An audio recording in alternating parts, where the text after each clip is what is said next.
Hope you guys are doing well. Welcome back. So in this video, I'm going to show you that how you can control the basic group settings, how you can use the group of your Signal desktop version app. So let's start. So first of all, what we have to do, as you can see, I've already created my group.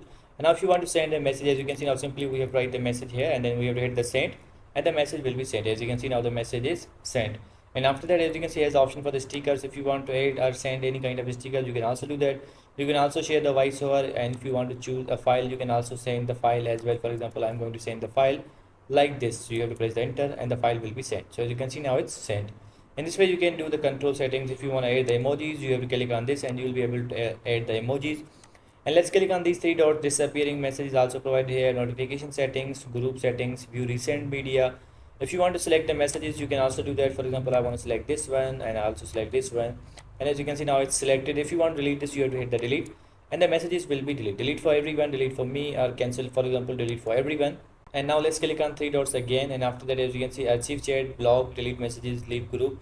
You can perform these all actions on your group. I hope you guys understand this video, that how you can control your basic settings of your group, how you can use the group. So see you guys in the next video.